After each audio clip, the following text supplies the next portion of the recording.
Trainees and fellows have known this for a very long time. To grow a successful scientific career supported on NIH grants, you need to plant some orchids. But what does this mean for the other scientists supported on NIH grant? Well, in this episode of the NIH All About Grants podcast, we're going to be talking all about orchids and what you should know. I promise there won't be any more dad jokes. Probably. From the National Institutes of Health in Bethesda, Maryland, this is All About Grants. All right, well, welcome to the show. My name is David Kossab, and I am with the NIH's Office of Extramural Research. And I'm glad to say that we have with us Dr. Bart Trawick. He is the head of the Customer Services section within the National Center for Biotechnology Information at the National Library of Medicine. And he's going to tell us everything we wanted to know about orchids. And as part of this discussion, it's important to know that come May 2025, all senior and key personnel on an NIH grant will have to have an ORCID ID linked to their ERA Commons profile. Bart, welcome to the show. Thank you, David. I'm happy to be here. So, what is an orchid and where do they come from? Great. So, no more corny jokes, right? I'll save that for later. No, bring them on. For me. Orchids, an ORCID ID is a persistent identifier, and any researcher can register for one of these. It's free. It comes from ORCID, and ORCID is an organization. The acronym stands for Open Researcher and Contributor Identifier. So this organization is interested in providing identifiers for researchers to connect them to their works transparently and freely. And why are they important? I mean, well, why should a principal investigator get one? Oh, there's several reasons. I'll start at the top is if you have, for example, a common name. This is a great way to kind of help separate you from the rest of the John Does or Jane Does. It makes it very easy to find you and find all of your works. That's just one of the reasons. Another reason might be if you've had a name change. So I've got married and you changed your name, or your name was different when you were in graduate school, and you want to kind of connect all of that wonderful work that you've done throughout your career. An ORCID identifier can help with that. They are commonly used now in the publishing industry, particularly in scientific publishing. So many journals now will have a field when you submit your manuscript. You can also submit the ORCID identifiers for all of your co-authors on your manuscripts so that they can all receive attribution for that work.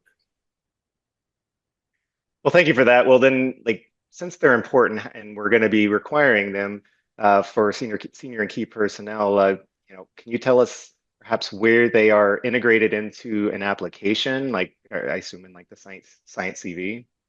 Yeah, absolutely. So in Science CV, this is a product that helps applicants that are applying for an NIH grant or grants from other agencies as well.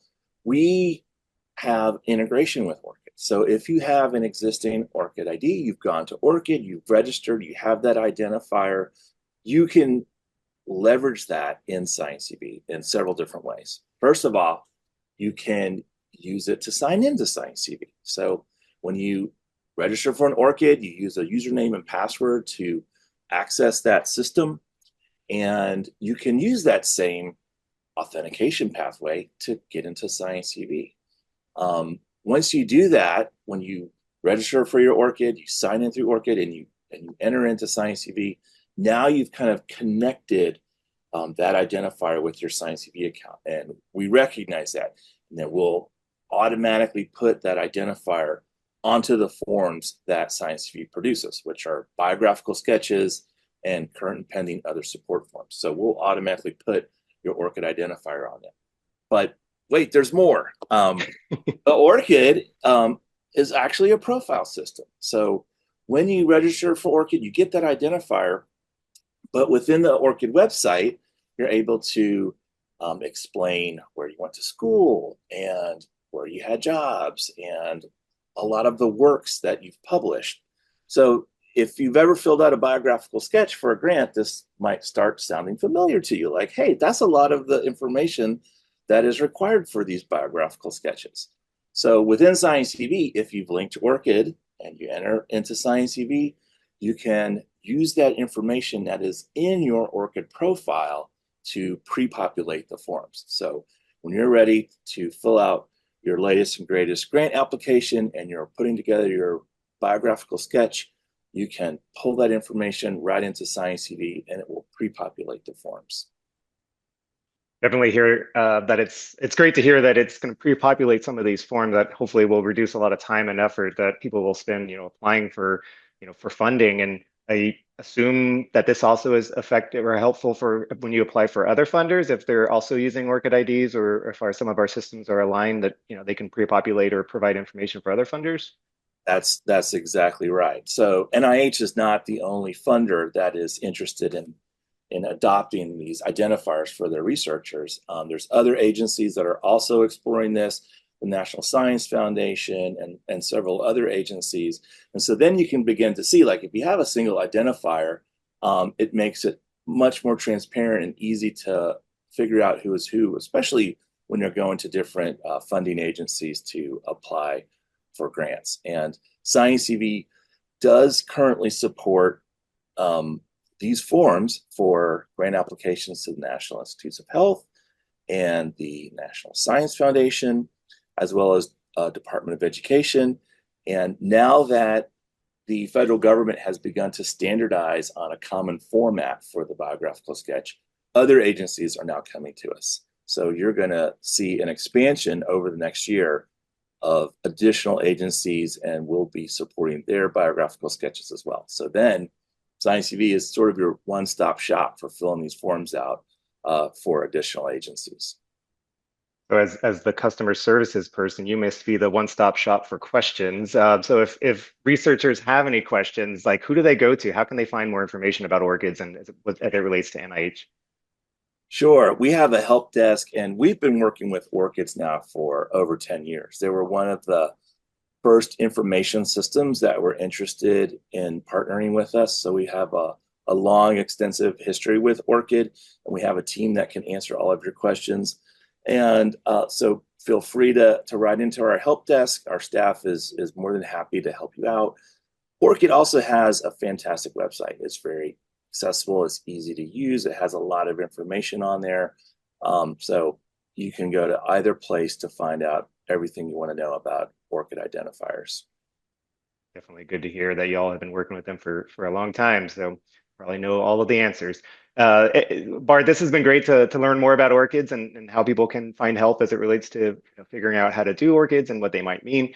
I always like to leave the opportunity for a guest to provide any final thoughts. Do you like to leave the audience with any important tidbits about ORCIDs that are relevant to hear? I do have a couple of thoughts.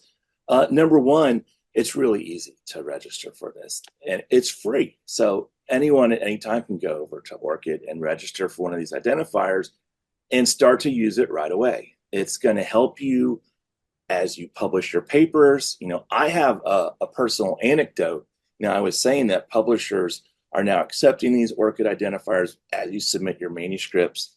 And a couple summers ago, I did have a manuscript. I submitted with some co-authors. I included my ORCID ID.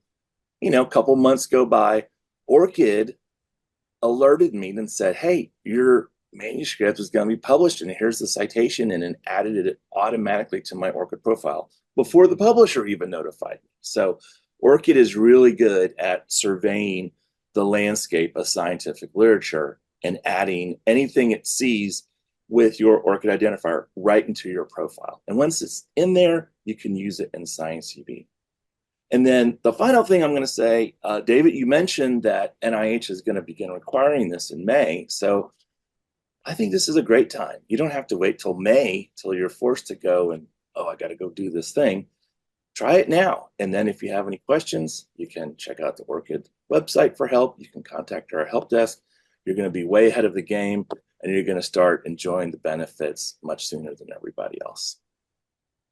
Well, thank you very much, Bart, for taking the time to talk to us about orchids. This has been great to learn more, and to echo some points you made, definitely reach out if you have questions, touch base with the help desk.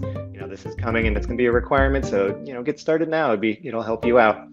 This has been David Cossett with NIH's All About Grants. Thank you.